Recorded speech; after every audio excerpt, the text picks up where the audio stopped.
Good evening and welcome. We are glad you could join us. Happy New Year. It's our first meeting of 2026. Thank you for being here this evening. We are down one member. Mrs. Foster's a little under the weather, so we have her on the line. So we'll ask Jesse if you could state where you are and the reason that you're not able to be at the meeting. I am at my home in Radford. I am not there because I'm recovering from the flu. And we hope you feel better. We're sorry you're sick. Council, do we have a motion to approve Jesse's remote participation? So moved. We have a motion. Do we have a second? Second. A motion and a second. Any discussion? All in favor, please respond by saying aye. Aye. Any opposed? All right, so you should be good. We will begin with our Pledge of Allegiance. So we'll ask our VFW commander to come on down.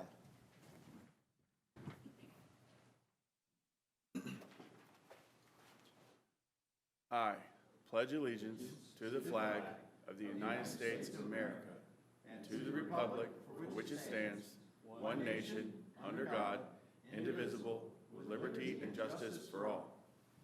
Please be seated.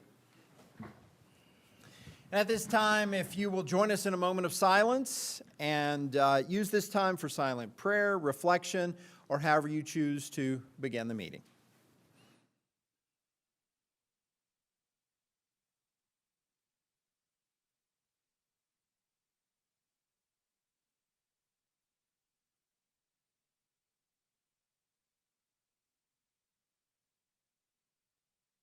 Thank you all very much. Council members, you all have the minutes from our December 22nd meeting. I know we had an addendum and an adjustment to it. As amended, do we have a motion to approve or are there additional changes? Motion to approve. We have a motion. Do we have a second? A motion and a second. Any discussion? All in favor, please respond by saying aye. Aye. Aye. Aye. Any opposed? Okay, so minutes are taken care of. At this time, we will open the floor for citizen comments on public matters. We'll ask that you come down to the podium, please use the microphone, state your name for the record, and please keep your comments to 3 minutes or less. We're getting our clock on the wall here set to reflect the 3 minutes.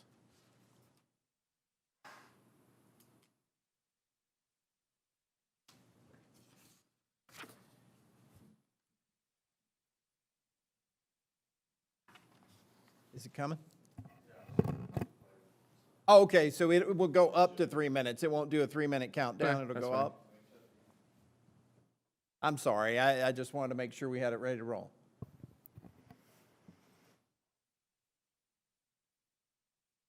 Okay, we're good? All right. All right. Well, good evening. My name is Keith Weltons, and I am a resident, business owner, and property owner in Radford. I'm here to speak publicly about the 212 project, Radford's first unhoused project, and the main topic of the September 22nd, 2025 Radford City Council meeting. The request on this project, located at the 212 3rd Avenue, was intended to change the zoning of the lower level of the building to R4 and offered a $2,958,000 economic boost to the city. The presentation to council prompted additional questions that in some instances New River Community Action did or could not provide either clarity or answers to. And one that was answered was from a council member who asked for confirmation. And the question was asked to have New River Community Action confirm that the funding of the project was to be used for the build budget and not the operating budget. This was confirmed by NRCA, and they stated that they do not have funds for the operational budget on the 212 project. Additionally, NRCA stated at the council meeting that as it stands now, the project is not sustainable if it does not get the rezoning approved. Ultimately, after a full review, the Planning Commission voted 6-0 to deny the request, and City Council, at its October 27th meeting, voted 5-0 to support the denial of the rezoning request. These votes led citizens, property owners, and even some in government to believe that the 212 project would be shelved or involve additional review. Last week, New River Community Action submitted the formal request to receive tax dollars for the 212 project in the amount of $2,155,842 for Phase 1. This is the same project NRCA identified a few months earlier could not be sustained without a change in zoning on the first floor of the property. The 8-room remodel of the second story of the property that will total approximately $2.3 million in renovation does not include the purchase of the property. The purchase is scheduled to be completed by a $650,000 taxpayer grant. A quick reminder to all that in 2017, the City of Radford sold this property to be developed as part of an economic development plan for $270,000. With that said, the total for Phase 1 of NRCA's 212 project is $2,958,000. The total remodeled cost per apartment is $275,000. This equates to $538 in remodeled cost per square foot. For clarification, the remodel of the property includes 4,272 square feet and does not include Phase 2 of the project. An additional 5-room project that NRCA notes is expecting to receive an answer to the zoning on. The figures in total mean one thing. This project is set to be one of, if not the most, expensive per square foot project in the history of Radford. Would you finish your thought with one last sentence or two? Sure. If the costs remain constant per room, it would mean that an additional request of $1.4 million would be needed for the completion of this project. By contrast, I have one more paragraph, I can finish it. By contrast, similarly recently awarded projects, 49 additional statewide, concluded that the average cost for both new construction and or remodel of existing affordable housing options averages $51,500 per finished space. That figure is $220,000 per unit less than the Radford project, or Radford's project is 4 times more expensive. As an example, Pulaski has been awarded funds for a 44-unit remodel that will average $65,735 per unit, approximately $210,000 less than the 212 project in Radford. Pulaski's is $2.8 million, Radford's is $2.9. Pulaski's is 44 units, Radford's is 8. Lastly, a further review of the average sales price of a 2-bedroom, 2-bath home in Radford last year, 2025, was $230,000. That is approximately $45,000 less than the cost per apartment of the 212 project. So I asked City Council, that does have the authority, to reroute funds in order to develop a better plan for NRCA or deny the funds in totality. I suggest that this take place so that Radford citizens will not be forced to pick up the tab on this already acclaimed unsustainable project. Thank you. Are there any other citizen comments at this time? Okay, seeing none, we will close that and we will have a council response. Keith, to your point, I'm not sure the city has a role in the approval or denial of the funds. I will turn to Todd and Melissa if they have any thoughts on it, but I'm not sure. This goes through the Department of Housing and Community Development, and I'm not sure that the council has any role in that. I was not involved in any of their application process, so this is directly through the state and not through the city. So I wasn't even aware of the application until this afternoon. So I'm more than happy to look into what New River Community Action has received and what they plan to utilize towards the project. But like I said, this is not a city project. We have no funds that are allocated towards this. One question that I have as well is that building, when it first came to us, the sale of that building was predicated on the rezoning request. That rezoning request was denied, so the ownership would have to be from the applicant who actually physically owns the building, in my opinion. And I don't know that they physically own the building. Do we know that? That has not transpired down to us at this point in time. Okay. Yeah, that was my question. Todd, do you have, or with Mike, have you been able to discuss that? Not yet, no. Okay. We Okay. are looking into it, though.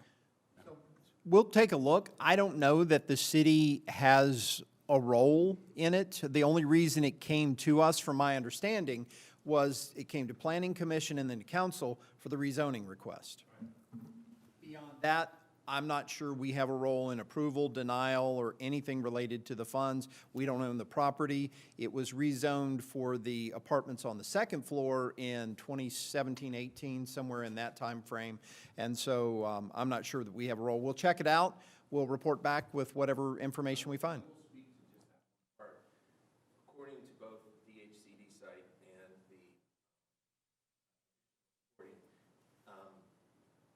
city, just because someone has put in a request for this sort of project, does not have to accept the funds.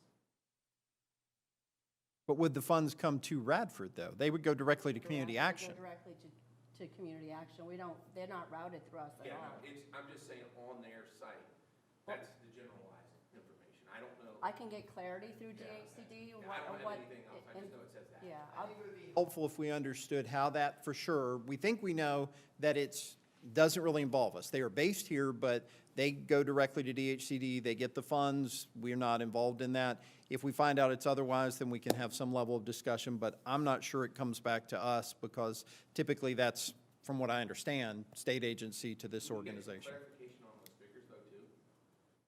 At $535 per square foot? I mean, I guess we could, other than just FOIAing the information. I'm not sure that, we can certainly ask, but I'm not sure that we have any authority over it, again, if it's not involving the city funds. So we can try to see. So why don't we do this? Let's see what we can find out. When we meet again in a couple weeks, we can at least give an update as to what we've learned and then see where we are from there. Okay? A little point of clarity for myself. You were for or against this in the beginning?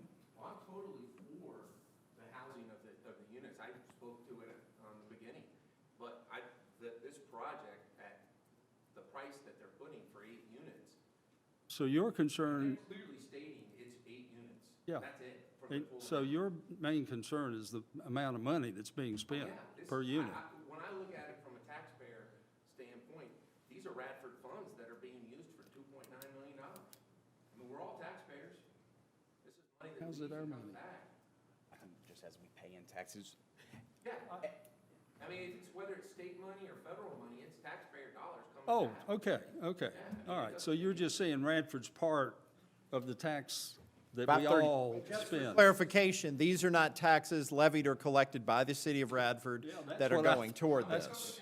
In Yeah. some shape or form, taxes were collected and then are being used for this project. Okay. $538 a square foot is an eye-popping number, so I do appreciate you getting this information. You've done your homework, and I mean, this is, if we could look into this and follow up with some of these answers and see if there is anything that we can do. It's on their, it's just in their request. I didn't have to do any calculation. Right. Okay.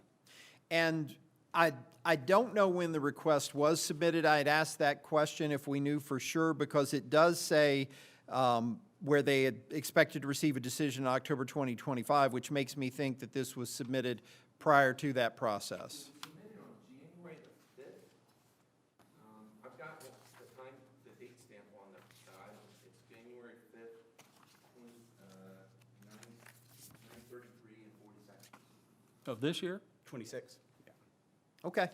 Well, we'll see what information we can find and go from there. But just for clarification, again, with these types of projects, the city's not normally involved unless it's a city project.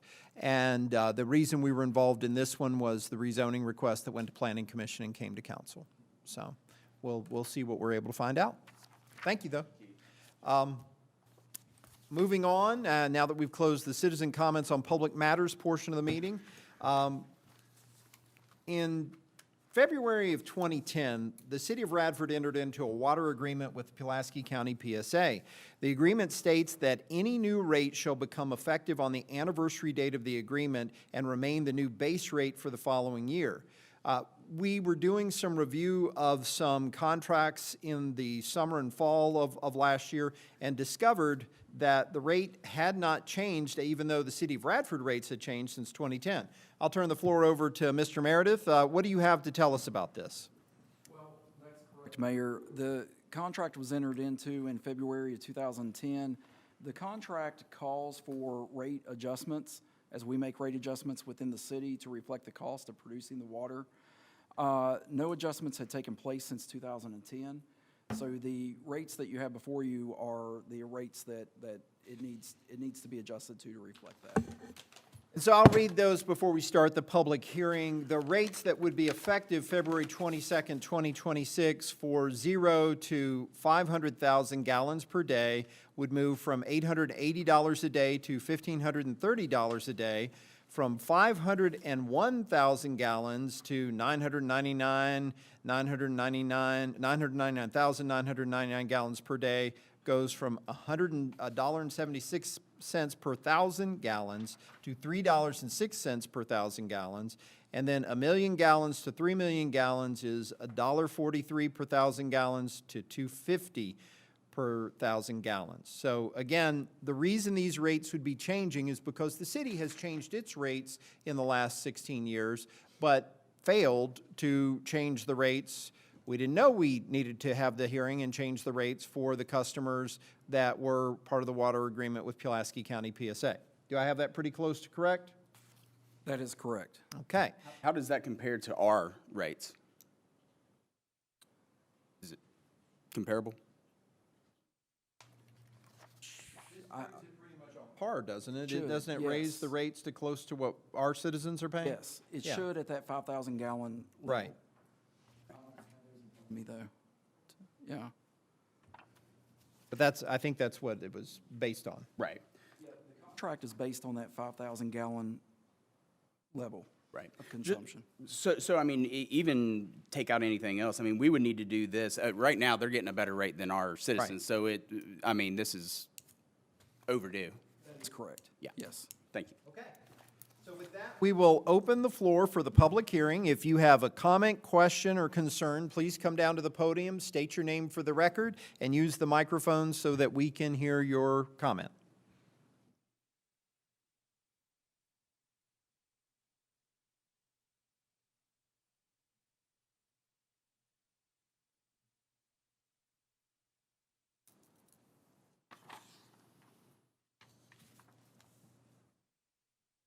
Seeing no one come down, we will close the public hearing, and we will move on to new business. Council, we have two boards, a board and a commission that we need to consider. The New River Resource Authority, Tom Starnes, our former mayor, who was appointed on the New River Resource Authority many years ago, his term has expired, but they have requested that we consider his experience and history with the authority and recommend his reappointment. I think Mayor Starnes has done an amazing job representing the city of Radford. We understand he is interested in continuing. Unless we have other nominations, I'd accept a motion that we reappoint Mayor Starnes, former Mayor Starnes, to the New River Resource Authority. So move. We have a motion. Do we have a second? A motion and a second. Any discussion? I'll abstain for him being my grandfather. That would Okay. be a little biased. All in favor, please respond by saying aye. Aye. Any opposed? And thank you to Mayor Starnes. Yeah, you abstain. Mayor Starnes, former Mayor Starnes, thank you for your service and your continued service. That's a very important position for us. The Recreation Department is also looking at a vacancy on its commission. Do we have, Seth, do you know if we have a citizen who's interested? Not as of yet. I will reach back out to Charlie, and I will try to have have somebody for us by our next meeting, or if you guys have anybody, send them our way, and I'll be happy to work on that. What I would suggest is let's put a call out. If you're interested in working with Recreation Department, Rec Commission, Parks and Recreation, youth sports, things that the Recreation Department does, contact us. Be sure to send a letter of interest to Melissa Skelton, or to Charlie, or to Seth even, as our representative on the board. And be sure to let us know your interest and your background so that we can consider you. We really love to have new folks be involved. It's great to get opinions from across the spectrum and to have a wide variety of citizens serving in those roles. So we will move that, we will table that until our next meeting, and then we will have that hopefully taken care of at the end of January. Okay, council, we need to move on to ordinance 1821.1, which is an extension of the temporary stipends to our current building official and the community development officer and transit coordinator. Council, you know, we did this last fall because there was a change of responsibilities, some additional duties. It's a temporary measure until we get through some of our planning and budgeting for fiscal year 26-27, and moving in that direction. Todd, do you have anything you'd like to share regarding the stipend extension? This ordinance is updated from the previous ordinance. It will continue until it's terminated by the city council. It is for extra duties as assigned, and it has my support. Okay.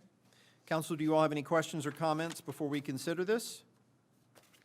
Do we have a motion to approve ordinance number 1821.1? So moved. We have a second. Second. A motion and a second. Any discussion? All in favor, please respond by saying aye. Aye. Any opposed? Okay. Having heard 4 affirmative votes, do we need to have a second reading since this is a financial disbursement? I don't think we do. Okay. Just wanted to confirm. All right. And thank you all for the hard work that you're doing. Or just a few minutes ago, we had a public hearing regarding the water rate adjustment with the Pulaski County PSA contract. As I said earlier, we are going from 0 to 500,000 gallons per day to make that new rate $1,530 a day, from 500,001 gallons to 999,999 gallons to $3.06 per 1,000 gallons, and from 1 million to 3 million gallons will go up to $2.50 per 1,000 gallons. So, council, do you want to adopt ordinance number 1827 to adjust the rates as described? Yes, motion to proceed. We have a motion. Do we have a second? Second. A motion and a second. Any discussion? Any questions? Would you call the roll? Mrs. Artrip? Yes. Mrs. Foster? Yes. Mr. Gillespie? Yes. Mr. Wolford? Yes. Mayor Horton? Yes. Having heard 4 affirmative votes, we don't need a, because this is a, in accordance with the sections 213 and 214 of the city charter, a second reading of this ordinance is hereby dispensed with. The ordinance shall take effect immediately as an emergency measure. So we are in good shape on that because we had our minimum 4 votes. Okay. Council, we have 3 appropriation ordinances, and we're going to talk about each one of them, but we can approve them all together if so desired. 1854 is in the amount of, excuse me, $22,250 for the PSAP Regional Enhancement Grant. Radford City Police Department participated in a regional grant project to enhance interoperability between PSAPs. The grant allows for the purchase, the upgrade of computer-aided dispatch equipment, programs to a common platform, and the purchase of a CAD to CAD, the computer-aided dispatch feature, to allow dispatch centers to share call for service information. The funding for this grant will greatly enhance the efficiency of call processing for our officers in the region. Council, that's in the amount of $22,250. Any questions regarding ordinance 1815.24? We also have a New River Resource Authority litter grant, ordinance 1815.25. The New River Resource Authority Board of Directors established a litter prevention assistance program for member jurisdictions of the NRRA, subject to funding each fiscal year. The aim of the program is to support litter prevention and cleanup. Approval, it's in the amount of $5,000, and we do have that grant. Are there any questions or comments related to that? For our final appropriation ordinance, I'm going to mention this, but I'm going to turn the floor over to Todd and let him share a little bit about it. These are some final budget adjustments for the fiscal year 2026 adoption, the budget that we're currently in. This appropriation ordinance reflects the adjustment that was presented to council for the schools, and we will move forward from there. Todd, what do you have to share with us on that? So I wasn't here during that time period, but it appears to me that there was a clerical error between the first reading and the second reading that was presented to council on April 21st, that those adjustments between the 2 readings had not been included in that second reading of the FY '26 budget. So this makes those adjustments, and it appropriates those funds into the FY '26 budget. Okay. Council, do you all have any questions regarding AO 1815.26?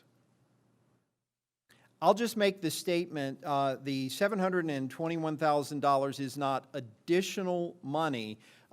This is an adjustment to the AO. It is what was finally budgeted. We're just making sure that we get it in there. It doesn't change the disbursement to the schools. We want to make sure that we're meeting our full local required effort and local required match as part of this, so that takes care of that. Have you notified the schools of this, and are they aware? I have not.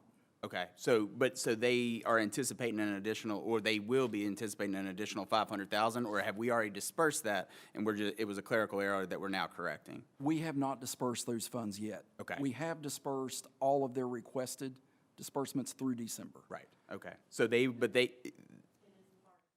Right. But So when they right. broke it up into 12 payments, right, yes. It's, yes, okay, I misunderstood. right. Okay, thank you. Okay. Any other questions regarding AO 1815.24, 25, or 26? Do we have a motion to approve those three ordinances? We have a motion. Do we have a second? Second. A motion and a second. Any discussion? All in favor, please respond by saying aye. Aye. Any opposed? Having heard 4 affirmative votes, we can dispense with a second reading for those 3 AOs if so desired. Do we have a motion to dispense with a second reading? So moved. We have a motion. Do we have a second? A motion and a second. Any discussion? All in favor, please respond by saying aye. Aye. Aye. Any opposed? Okay.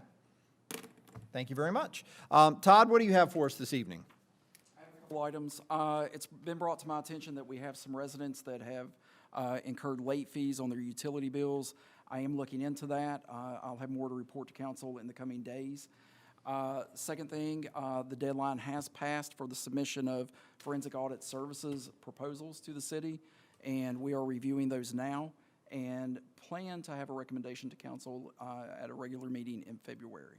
I do have a question on that. Will we be able to see all of those proposals? Once we're finished with the process, they will be made public. Okay. And because I know there was a couple questions about compliance, about reading those publicly and dispersing of those publicly. Have you had a chance to look into that? Well, so we're procuring for professional services, and those are made public after we've went through the review process and interview process with them. Okay. All right. As of right now, we don't have cost estimates. We won't get those until after we review them and talk to them. Okay. But we will have a chance to see all of the bids that were submitted? Once it's finished, yes. Okay. Thank you. Yep. Todd, do you have anything else? That's it. All right. Jesse, since you're on the phone and under the weather, do you want to go first and tell us what you have for us this evening? I'm just going to keep it brief and tell everyone to wash your hands and use your antibacterial. I hope you feel better. I'm sorry you're under the weather. Thank you so much. All right. Thank you. Seth, what do you have for us this evening? Sure. One, I hope everybody had a good New Year and good holidays. I'm glad to be back. I was thinking, one thing that I would like to see us do is I see other localities have done it in the past, but with the General Assembly in session, I would really like to see us have a delegation that goes up there. I know we write a want list of things that we'd like to see done, but as I see our neighbors getting grants and this and that, but I've also seen them sending delegations up there. And whether it's a Republican, Democrat, whoever in office, I think every year we should be making a concerted effort. And I know that right now times are tough. I'd be happy to go on my own dime, no problem at all. So I would like to recommend for this council, moving forward, that we set that up with members of council and some members of staff. I think that we should be up there advocating for every dollar that we can get to this city. And a letter's one thing, but I think it's worth the time and investment to go up to Richmond and do that. So I'd like us to look at that and discuss that a little further. I know that we've all kind of mentioned it, but, or several of us have, but I wanted to send a big congratulations to John Asbury, the CEO of Atlantic Bank and CEO of the Atlantic Union Bank Shares. He's a Radford resident. His dad was actually sitting in your seat at one time for over 20 years. His mother was my teacher. She was a great teacher. What an accomplishment for him to be named by the Virginia Living Magazine as Business Person of the Year. That's a huge accomplishment to see. I always love to see Radford people out doing big things in the world, and he certainly is. So I would like for us to consider at our next meeting a recognition for him, whether that be the Big Owl Hall Award or a proclamation. I think that's a very worthy honor to be able to be listed as Business Person of the Year. From Virginia Living Magazine is pretty special. And if we could invite his parents and him, that would be great to get them here and show some appreciation. So congratulations, John. We're all proud of you, and what an ambassador for this city. You covered the audit update. I just wanted to make sure that we'd be able, I know that they've came in. I appreciate all the work you guys are doing with that we'd be able to, I know we haven't seen anything yet, but to keep that moving forward. And do you have a timeline on when you think that we'd be able to see that? We anticipate February. We'll have a recommendation for council at a public meeting in February. Okay, thank you. Last thing I'll have is I wanted to vaguely and briefly thank Todd and Vicki from the DSS. We were able to, there's a lot of days, I think all of us question why we do what we do, but there's a couple times when it is rewarding, and I think that we were able to help a good person with a hand up, not a handout, to with some of the opioid abatement funds to be able to get themselves in a better position and to be able to continue to work. And I know how much it meant to them because they personally called me and wanted me to share that to you and to Vicki, and that's what we get into this business for. So I know he was very appreciative, and I wanted to pass that on to you. And if you could pass that on to Vicki as well, I think that it was great we were able to help someone. So that's all I got. Thanks. Great. Thank you. Guy, what do you have for us this evening? Well, I won't reiterate what Seth said about Mr. Asbury, but I know we all have the same sentiments. The only thing that I wanted to bring up was Dan McKinney's leaving our chamber. And wish him well and thank him for, I don't know how many years Dan's been here. Do any of you all have, I mean? He's been with the chamber for the last, I think, 5 years, Okay. but he's been involved with the chamber for at least a decade and has worked tirelessly with previous directors, and he's been the backbone for that Wanted organization to for bring quite that some up time. and wish him well and thank him for his service to the chamber. Well said. I hate I forgot Thank that. you. Thanks, Dan. Thank you. Kelly, what do you have? I don't really have a whole lot. Keith, thank you for bringing all that information to us. I'd love to, that was a lot of numbers. If you could email that to me, I'd like to look at it a little bit closer and read it. Okay, that'd be great. And thank you guys for doing a little bit more research on that. Yes, congratulations to Mr. Asbury, definitely an exciting accomplishment he's done. I don't really have a whole lot. I hosted, I think, 7 or 8 Christmases, and the last one this past Sunday, and getting back into year end and gearing up to do our budget and working really hard on that. I appreciate everybody's diligence on council to make sure this is a productive year of continuing to move forward and rebuilding Radford. Todd, thank you guys. Thank our finance department. I know you guys have a lot of work ahead of you. And I just wish everybody a happy and healthy new year, and wash your hands. Use hand sanitizer. We imagined to not get sick over the holiday season, so I was happy about that. Thank you. I'll begin by actually saying, Seth, I agree completely about the delegation going to Richmond. I went a couple of times prior to COVID, and then that kind of put the kibosh on it for 2 or 3 years because they weren't allowing folks to come lobby in person. I think that's a great idea. We have our legislative priorities letter. We can reconstruct that into a document. We can look at that and go from there. With that in mind, I actually have some news. Some of you may have heard that I'm serving on the governor's transition committee as Governor-elect Spanberger is preparing for office. One of the pieces we had talked about was local government relations, and it's been a big concern that while there are legislative relations, there aren't a lot of direct relations with the governor's office, and she's been working to correct that. And so Mark Raberden is the new Director of Local Government Engagement, along with Candace Holly, who will be the Director of Strategic Engagement. And those two folks are going to be working to try to do just what you talked about. Talk about local government issues, try to work toward better outcomes, deal with concerns, things that we have going on. I haven't been able to contact Mark yet. He is in the process of transitioning from his old position to his new position, but trying to reach out to schedule some time. Again, it might take place when we go down for a legislative visit and have a conversation, but I do think it makes a lot of sense for Radford and the New River Valley as a whole to lobby with our legislators, to lobby with our governor's office to make sure that some of those funds are coming back here, whether it's for our parks, to restore after the Helene damage, whatever we're able to get. Some regional efforts, some things that I think we could be working on is regional water piece, regional wastewater piece, and helping with that, because we do such a good job as a valley pulling together the different local governments that could be supported at the state level. So I think that's a fantastic idea, and I support it fully. I think that makes sense. I think the VML's legislative day is sometime end of January, beginning of February. I'm not sure. We'll have to check on that. But we can also go on a separate day. I've tended to go separate because their schedules are so busy and we can set some stuff up. And Melissa, if you wouldn't mind sending around our legislative priorities letter to everybody again so we can review that and see if there's other changes we'd like to make going into the session. I think it's a fantastic idea. I have to brag a little bit. We received a letter today from Tim Poland and Jerry Glass from 5th Street here in Radford, and they asked that we share this, and I think it's important. To the council, I write to you to praise our local EMS personnel of Radford Fire and Rescue. Over the years, due to chronic health issues, my wife has on a number of occasions required emergency medical assistance, including twice in the past 2 months. Our EMS personnel have, on every occasion that we've required help, quite literally come to the rescue. They've always arrived promptly, quickly identified the issue, and tended to my wife's needs with kindness, compassion, and impeccable professionalism. More than once now, they have saved my wife's life and allowed my wife and I to continue to have a life together. Our gratitude is beyond measure.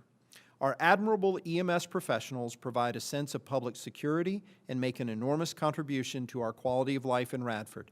My wife and I urge you as municipal officers to acknowledge, to celebrate, and support the invaluable work of our exemplary EMS personnel. It's a wonderful letter, and it's a wonderful testament to our first responders, our fire and rescue folks. I know our police are commended in the same way so often. It really does make a difference in the lives of our citizens every day, and the investments that we have made in those agencies, in those individuals, are life-saving and life-altering and truly wonderful. So thank you, and thank you to Tim and Jerry for sharing that message and allowing us to share it with you.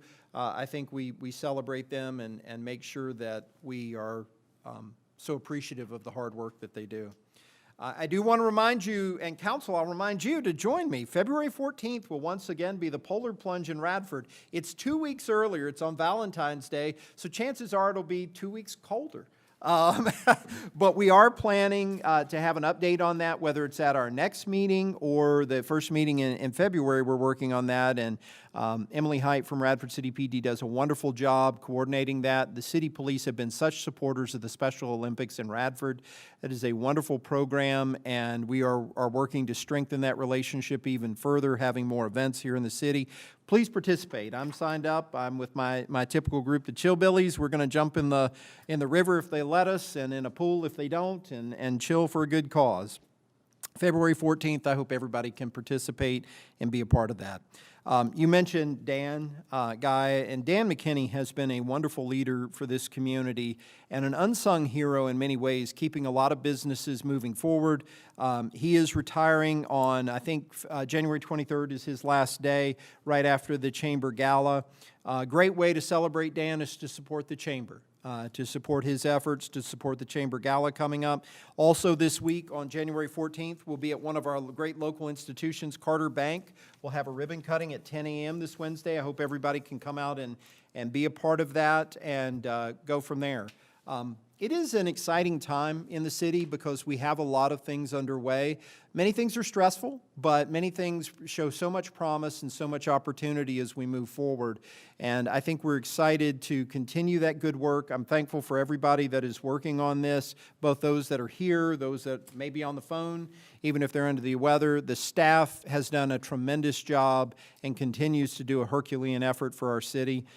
And there's more to come. We'll have more information, more meetings. I would ask that we reach out. Todd and I have a meeting with the superintendent and school board chair tomorrow, and I would ask that we reach out to the schools again for our biannual celebration of the fall sports. We'll mention that, but we'll probably need to do a formal letter to them. It would be great if we can't do it at the meeting in 2 weeks, maybe we can do it at the first February meeting, but one of those meetings to celebrate all of our championships at the state level, all the state level recognition. We have so many. I know at the very least our girls' volleyball team had that state championship feel going on and has done a great job. And celebrating our Bobcats is one of the best meetings of the year when we're able to get together as a community and celebrate our families and our students and teachers and staff and coaches and everybody. So hopefully we can get that done for either the 26th or the 9th, depending on when folks are available. Council, is there anything else for the good of the order? We will accept a motion to adjourn. So moved. Do we have a second? Second. Motion a second. Say good night. Good night.